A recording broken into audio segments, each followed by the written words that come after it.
Alright, so now we're going to start getting ready to finish this up. Before I bolt the intake plenum, or the upper intake, whatever you want to call it, before I bolt that on, I'm going to get these smaller coolant hoses out of the way. Well, actually in the way, or whatever you want to call it.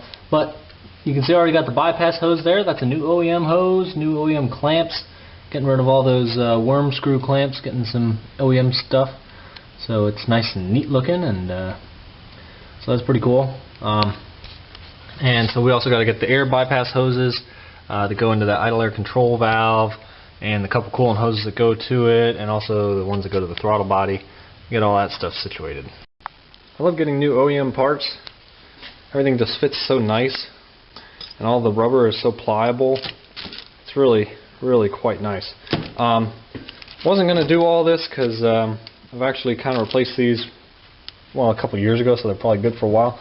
Except for the air bypass hoses.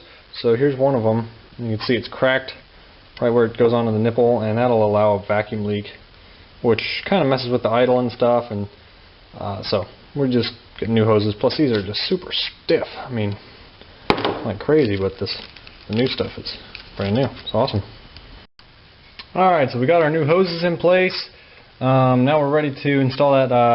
Well, we're almost ready for the upper intake. First we got to lay this harness down and plug in the harness connections that we can get to here while it's easy. Otherwise it's going to be a big pain later on, so let's do that now. So we'll lay this wire harness over. Fortunately, most of these plugs or wires are so you know, they have a memory from being in the same position for so long, so they're pretty easy to line up. It also helps having a general understanding of which ones go to where. So like this part here, this longest part, is the harness that goes to the rear axle, or I'm sorry, to the transmission.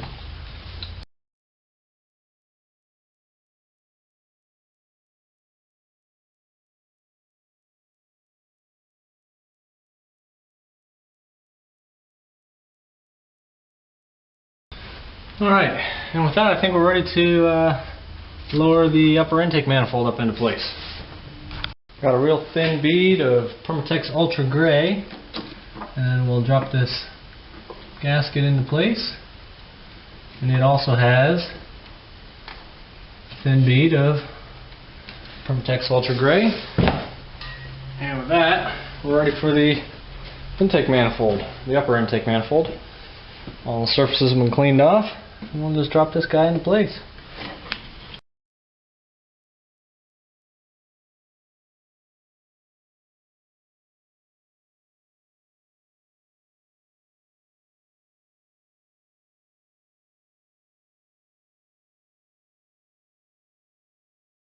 Don't forget to hook up this ground here when you're reinstalling the upper intake manifold. It can easily fall down there and get forgotten about.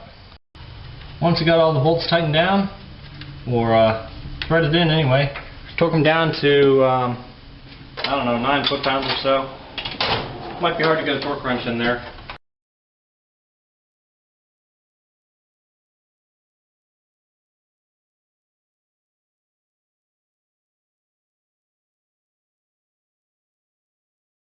Once you get those 6 bolts done, there's also this one here that goes to this brace, so don't forget that one. It's also one it's easy to forget.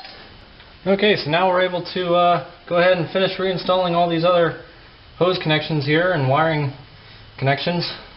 Now that everything's all back where it belongs. I also have a new EGR gasket, so I'll drop this into place. I already got the screws started, but don't forget the cold start injector. It just has those 2 10mm screws holding it to the side of the manifold. Alright, so we got all the vacuum hoses and electrical stuff put back on for the most part. We still got the EGR to hook up, but that's alright, we'll wait till we get the valve cover on. Some of that stuff kind of gets in the way. So speaking of which, we're going to drop the valve cover gasket set into place here. So I'm dropping the 2 half moons in. And normally I would say to put some Permatex Ultra Gray on here, but I am going to warm up this motor and then adjust the valves. The valve adjustment isn't really required after you take the valve assembly or the rocker assembly off, but I'm just doing everything while I'm here, that way I know it's set and good. So I'm ready to move forward. So since I'm not going to be sealing this down right now, I'm going to take it for a drive, warm it up once we get it all together. I'm not going to worry about the silicone in the O-ring, in the half moons here. Alrighty, so I got the top surface here cleaned off. I got a new O-ring, or valve cover gasket, whatever you want to call it, put in place on the valve cover. So we're going to drop that into place. So before we install the valve cover, I am going to just put a little bit of assembly lube on the camshaft lobes, just to be sure that at first startup we got some nice lubrication on those cam lobes. And just to go the extra mile, I'm going to drip some oil onto the cam chain so that the chain's not running dry either.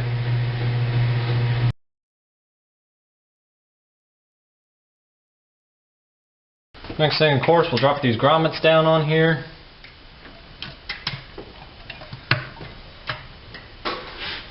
And then the 4 acorn nuts.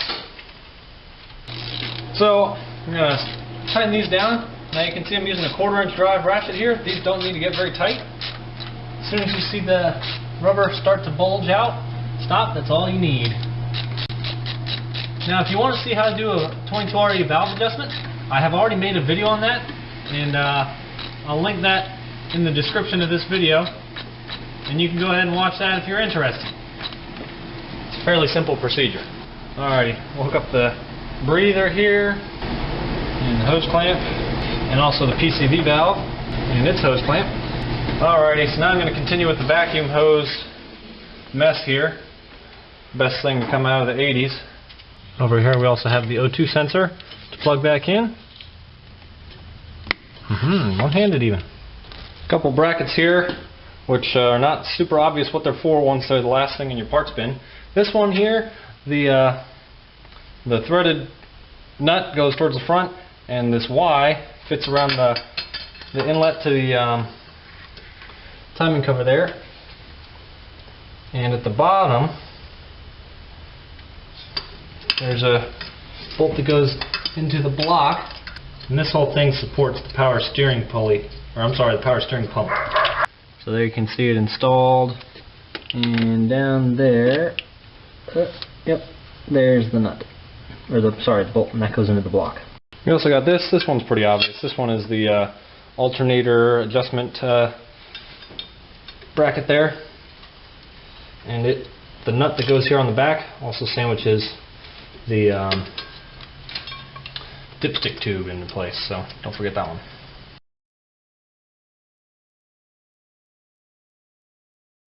And now the slot here didn't quite line up with the hole in the alternator, so what I did was I just took a pry bar and I stuck it right in here between the timing cover inlet and the bracket, and I just bent it till it fit perfect. And now it's all going back together like butter. Okay, so we'll leave that loose so we have some adjustment here. Okie dokie. Now I'm going to move the power steering pump into place. Get ready to bolt this guy into position.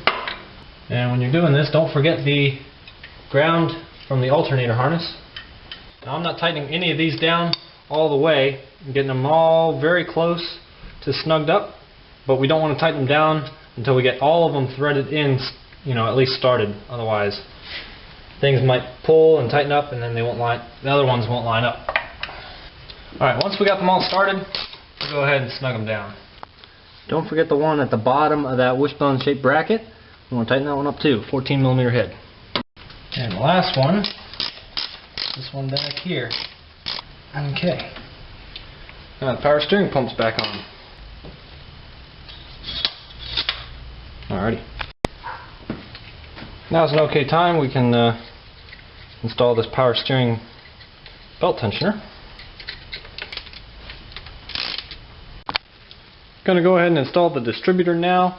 I was going to go and install the belt drive and stuff like that, but I think it's easier now while I can see this pulley and it's right in the open. So it's easy to make sure I get everything lined up here. I'm going to put a little bit of, this is just silicone grease. I'm just going to smear some of that on this O-ring so that hopefully it doesn't catch or tear when I slide it into the head there. And we know the engine's at top dead center, cylinder number 1, since we just timed it, which means that we can just slide this guy in and line up the marks. And it looks like we're off by 1 tooth, so we'll slide it out, skip over a tooth, and then try it again.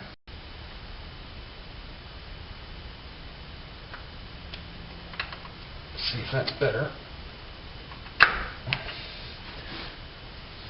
Yep, there we go. So I made a little scratch there on the distributor, which lines up with the casting mark or the machining mark there on the head. And when that's lined up, we can see that the distributor rotor is pointing towards that mark I made there with a marker just on the distributor body. So now we know we're timed correctly. Alright, so using that mark that I showed you there, that I scratched into the body of the distributor, I'm able to get this timed very close to where it was before. So that's good enough to get us running. So I'll go ahead and bolt that down. And once we get it all warmed up and everything, then we'll go ahead and we'll adjust the valves. We'll also adjust the ignition timing there. Okay, time for the cap. That just drops into place.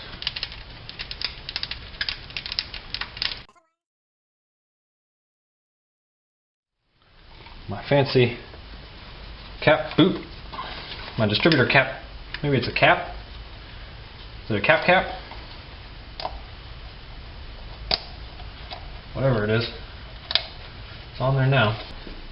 Go ahead and plug in the ignition coil wire and the cover for that as well. Alrighty. We'll drop this water pump pulley onto here now, and the fan, and then we'll put a washer and a nut on each one of these studs. Alright, so we got the fan bolted down there tight-ish. It's a little hard to get it super tight without having something to restrain it with, like a belt. So we'll go ahead and drop this into place. Alrighty, now we need to get this belt actually tight. So what I use for that is a pry bar here, so I can pry the alternator over. That feels pretty good. And we'll just snug it down and double check it. Yep, seems pretty good to me. Alright, next belt to go on is the AC belt. Okay. Simple as that. Alright, so I took the nut off in that zip tie and power steering pump. And the way this pulley goes on, it's a stock pulley. Tapered side goes towards the pump. And it should just slide right on. And now we can install the power steering belt. It goes on the frontmost pulley on the engine. Alrighty, so we tighten it up there. Seems to be sufficient. Alrighty, so skipped a couple steps there. Re-hooked up the throttle cable and routed that all nice, and finished hooking up the vacuum hoses, namely these ones going here to the idle up valve, or to the power steering pump, and then to the idle up valve. So at this point now we're ready to install the radiator, and drop that into place, and the intake stuff, and the battery, and hopefully start it up. Alrighty, got our new heavy duty radiator here. Lower it down into place carefully.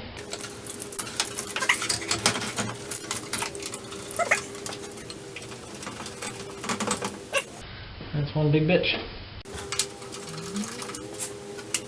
Now the radiator is bolted down, we can go ahead and install our new OEM radiator hoses.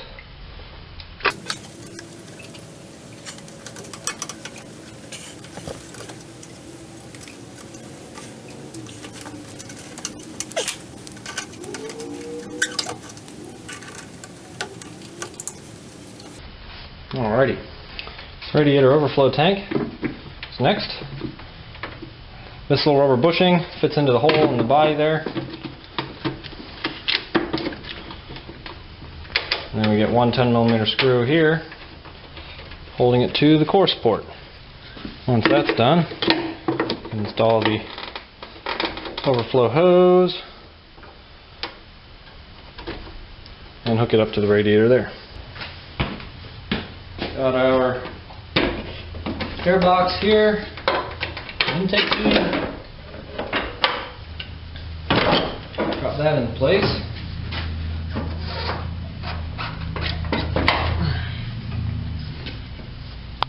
Don't forget to plug this back in. If you don't plug it in, the truck will start and die, start and die, and start, it'll run 2 seconds and die every time. So make sure you plug that in. I forget that a lot. And there's the new lower radiator hose installed off camera. You can probably figure that out. Alright, well, we're just about ready to start her up here. Got to move some stuff out of the way and then we'll turn it over and cross our fingers. So I got it filled up with Toyota Red. Something about this radiator, which I'm not really pleased with, is my spill-free funnel does not fit onto the neck of this thing. My OEM cap does, but not that spill-free funnel. So that's a little bit of a bummer, but whatever. I guess we'll just have to bleed this the old-fashioned way and make a little bit of a mess. But whatever. It's not a huge deal, but would have been nice. So let's get these fender covers off of here, get my work light out of here, and then start this thing up and bleed the cooling system. Alright, everyone cross your fingers. I'm pretty sure I have everything plugged in. I guess we'll find out here shortly. I am going to hold the key to the start position without hitting the clutch pedal.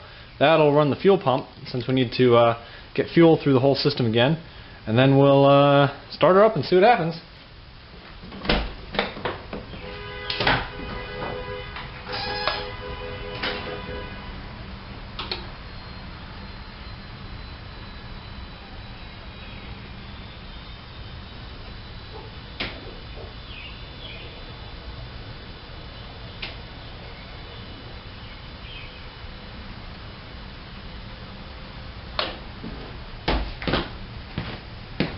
Okay, look for any leaks. Alright, pulsation damper looks dry. Alright, well, let's do it, I guess.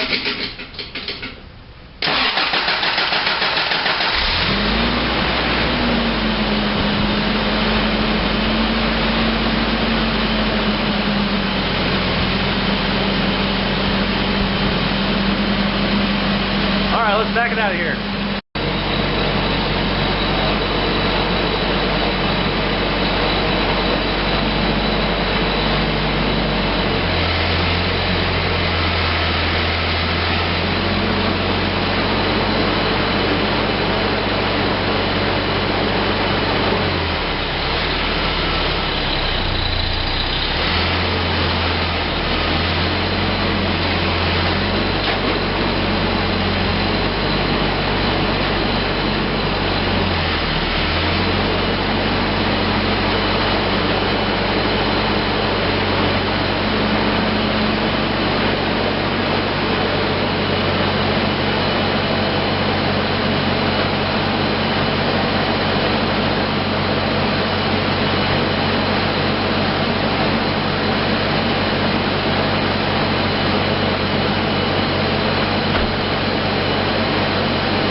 Seems to be running alright. Burning some smoke off of, some smoke from stuff burning off the exhaust and stuff heating up. So that's fine. Once it warms up, everything will, well, hopefully all the smoke will be gone. So we'll keep an eye on it.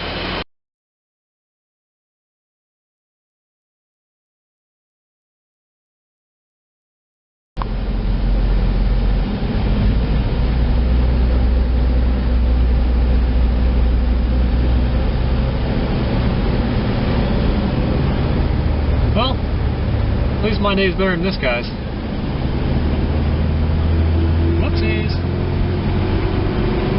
Yep, it went haywire.